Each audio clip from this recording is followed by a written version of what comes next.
تم ایسا کرو، تم ایسے اسے مغرب سے لے آؤ، اور یہ بات وہ ایکسپیکٹ نہیں کرتا تھا، بس وہ حیران کمپلیٹلی سرپرائز ہو کے رہ گیا۔ تو سیدنا ابراہیم علیہ السلام نے اسے دلیل دی کہ جو رب موت اور حیات پہ، زندگی اور موت پہ قادر ہے، تو وہ تصرف رکھتا ہے ہر چیز کا، وہ ذروں سے پیدا کرتا ہے چیزوں کو، ان کی موومنٹس کا اللہ سبحانہ و تعالی جو ہے وہ ان کی موومنٹس کو قائم کرتا ہے۔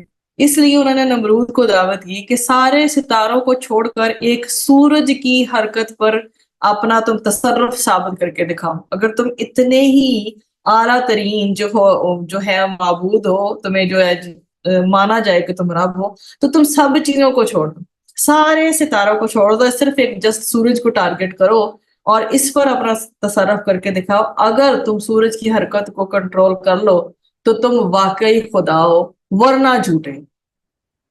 تو اس دلیل پر جو ہے وہ نمرود کمپلیٹلی حیران آ گیا، اس کے پاس اس دلیل کا کوئی توڑ موجود نہیں تھا، اس طرح سے اس پر حجت قائم ہو گئی۔ ہماری نہیں آنکھ، آپ یہ دیکھیے، روز دیکھتی ہے ایسے نظارے۔ آپ کو، مجھے، ہمیں یہ سوچنا چاہیے اللہ تعالیٰ کے دن اور رات کے نظام میں ڈیلے نہیں ہوتا۔ آج کل دیکھیں بچے چھٹی پر ہیں تو ہماری روٹین کیسے ڈسٹرب ہوگی، ہے نا؟ رات کو دیر سے سونا، صبح دیر سے اٹھنا، سو اینڈ سو آن، اور بھی چیزیں، پھر ناشتے late, lunch late, dinner late, each and ایوری تھنگ۔ لیکن اللہ سبحانہ و تعالیٰ کی نظام کو آپ دیکھیں، اس میں تسلسل ہے، کنٹینیوٹی ہے، سیکوینس میں ہے سب۔ ہماری زندگی میں وہ نظم و ضبط نہیں ہے، لیکن سیکھنا ضرور چاہیے ہم سب کو۔ تو اللہ کے نظام میں کہیں کوئی خلل نہیں آتا، نہ روٹین بدلتی۔ تو کائنات کی گواہی انسان کی فطرت کو بیسیکلی اپیل کرتی ہے، بلاتی ہے اپنی طرف۔ سیدنا ابراہیم علیہ السلام نے فطرت انسانی کا ہاتھ پکڑ کر چیلنج کیا تو نمرود کے پاس پھر کوئی جواب نہیں تھا۔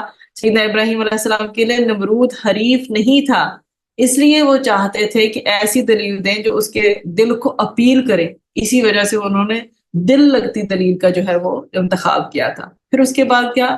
فَبُہِتَ الَّذِي کفر، تو وہ حیران رہ گیا، کون؟ جس نے کفر کیا تھا۔ جب سیدنا ابراہیم علیہ السلام کا دیا ہوا چیلنج سامنے آیا تو حق واضح ہو گیا، اب انکار کی گنجائش نہیں تھی۔ چاہیے تو اس کو یہ تھا کہ وہ ایمان لے آتا، لیکن اس نے انکار کیا اور کافرانہ رویہ اختیار کیا۔ کافر تکبر میں مبتلا ہوتا ہے، جس کی وجہ سے وہ حق کی طرف نہیں آ پاتا، وہ حیران اور پریشان ہو جاتا ہے۔ پھر انسان ایسی سچویشن میں اسے کچھ نہیں سوچتا کہ وہ کیا کرے کیا نہ کرے۔ جب ایسا انسان جو سالڈ نہیں ہوتا، جس کی دلائل سالڈ نہیں ہوتے، بس وہ ایک ہلکے سے جھونکے سے متاثر ہو جاتا ہے، تو ایسے پرسن کی یہی پھر کیفیت ہوتی ہے کہ کیا کرے اور کیا نہ کرے، کمپلیٹلی کنفیوزڈ پرسنالٹی ہوتی ہے۔ حالانکہ اللہ کا نظام تو بہت بہت منظم ہے، بہت ڈسپلنڈ ہے۔ اللہ تعالیٰ کو ایسے تو کوئی للکار بھی نہیں سکتا، ٹھیک ہے؟ اور وہ جو ہے اللہ تعالیٰ کی پیدا کی ہوئی چیزوں پہ صرف ایک کنگڈم ملنے کی وجہ سے اکڑ گیا تھا۔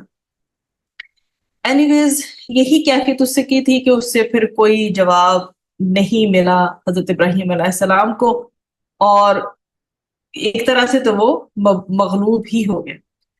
تو اب سیدنا ابراہیم علیہ السلام نے چونکہ رب کی طرف سے دعوت دی تھی اس عقیدے کے مطابق کہ سورج تو ایک بے زور غلام ہے، مطلب اس کی تو کچھ بھی وقت نہیں ہے، تو اب تم نے تو اپنا تخت تک بچھا رکھا ہے، ٹھیک ہے، اور تم ایک چھوٹا سا کام تمہیں کہا کہ تم اسے مغرب سے نکال کے دکھا دو، تو تم جو ہو اس طرح سے یہ نہیں کر پائے۔ تو اس وجہ سے یہ ثابت ہو گئی یہ بات کہ وہ سیدنا ابراہیم علیہ السلام کا وہ دشمن تھا، کیونکہ وہ ایک دم چونک گیا، اس کوشچن کو وہ ان سے ایکسپیکٹ نہیں کرتا تھا۔ تو آپ کو پتا ہے کہ جب ایک انسان کچھ نہ کر سکے تو پھر صرف جذبات کے ہاتھوں آ کے دوسرے کے ساتھ کیا دشمنی ہی اختیار کر سکتا ہے، صحیح؟ اور ویسے ہی حضرت ابراہیم علیہ السلام تو توحید کو فالو کرنے والے تھے، اللہ کو فالو کرنے والے تھے، اور یہ کفر کو فالو کرنے والا تھا۔ تو انبیاء علیہ السلام سوالوں کا تسلی بخش جواب دیتے ہیں جب بھی کبھی مناظرے ہوتے ہیں، چاہے حضرت موسیٰ علیہ السلام کا مناظرہ ہوا فرعون کے ساتھ، ٹھیک ہے، اور چاہے اس کا مناظرہ ہوا نمرود کے ساتھ، حضرت ابراہیم علیہ السلام کا مناظرہ ہوا نمرود کے ساتھ، لیکن آپ کو کانورسیشن اور انداز سب سمجھ آ گیا کہ نبی کا انداز کتنا سالڈ ہوتا ہے اور وہ باقاعدہ فطرت انسانی کو ڈیل کرتے ہیں اور حکمت کے ساتھ بات کرتے ہیں، اور ساری کائنات میں جو کوئی چیز ایسی ہوتی ہے جس کو وہ ایز اے دلیل پیش کر سکیں، اسی کے حوالے سے جو ہے للکارتے ہیں، بات کرتے ہیں اور حجت تمام کرتے ہیں۔ لیکن واللہ لا یہدی القوم الظالمین، اور اللہ نہیں ہدایت دیتا ان لوگوں کو جو ظالم ہیں۔ تو اللہ تعالیٰ ظالموں کے دلوں میں ایسے جو دلائل ہیں جو اتنے سالڈ ہیں، ان کی جو ہے گنجائش ہی نہیں بنتی۔ وہ کیسے آئیں گے ظلم سے ہٹ کے ہدایت کی طرف، جب انہیں خود ہی ہدایت کی نہ تلاش ہے نہ اس پر چلنے کا شوق ہے۔ تو سیدھے راستے پر انسان کا آنا جو ہے وہ حق ہے، اور ظالم اپنے آپ کو اس حق سے خود محروم کرتا ہے۔ تو اللہ تعالیٰ بھی اسے حق کا راستہ پھر نہیں سمجھاتے، نہیں دکھاتے۔ تو اللہ تعالیٰ ظالموں کو کفر اور گمراہی میں مبتلا رہنے دیتے ہیں، کیونکہ وہ خود اپنے لیے اسی کو پسند کرتے ہیں۔ اگر کسی کا مقصد ہدایت حاصل کرنا ہو تو اللہ تعالیٰ ہدایت دے دیتا ہے، ہدایت تک پہنچنے کے اسباب بھی مہیا کر دیتا ہے۔ یہ سارا کا سارا آپ کے سامنے جو واقعہ تھا وہ ابراہیم علیہ السلام اور نمرود کا واقعہ ہے۔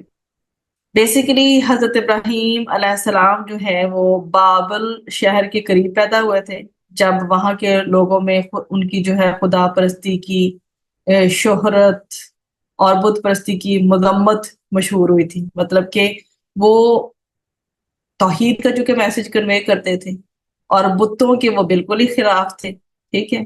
تو وہ توحید کا میسج کنوے کرتے تھے، اس لیے جو ہے وہاں کے بادشاہ نمرود نے، جو خود سخت بے دین تھا اور ملحد بھی تھا، آپ کے سامنے طرح سے وہ کر رہا ہے سرکار کے ساتھ، حضرت ابراہیم علیہ السلام کو بلا تھا کہ رب کون اب کہاں ہے، اگر ہے تو مجھے دکھاؤ۔ حضرت ابراہیم علیہ السلام نے جواب دیا کہ ہم دنیا میں ایسے مل پاتے ہیں کہ جو ہمارے قبضہ قدرت میں ہوتے، جو کسی کے قبضہ قدرت میں نہیں۔ اسی وجہ سے پھر انہوں نے اسے کہا تھا کہ تم سورج کو پھر مغرب کی طرف لا کے دکھاؤ۔ تو اور سامنے اس نے پھر موت اور حیات کے سلسلے میں کیا چیز پیش کی تھی کہ ایک آدمی کو زندہ چھوڑ دیا تھا اور ایک کو جو ہے وہ مار دیا تھا۔ لیکن حضرت ابراہیم علیہ السلام نے اسے کیا کہا کہ سارے کے سارے اسباب جو نیچرلی ہیں وہ اللہ تعالیٰ کے قبضہ قدرت میں، تو ان اسباب میں صرف ایک چیز کو ٹارگیٹ کرو، وہ ہے سورج، کہ تم اس کو طلوع و غروب کرنے کے کو بالکل اپوزٹ پہ کر دو۔ لیکن آپ سب جانتے ہیں، میں بھی جانتی ہوں کہ اللہ تعالیٰ سورج کو مشرق سے طلوع کرتا ہے، اور انہوں نے کہا تھا کہ مغرب سے طلوع کر کے دکھاؤ، اور یہ وہ نہیں کر سکا، ٹھیک۔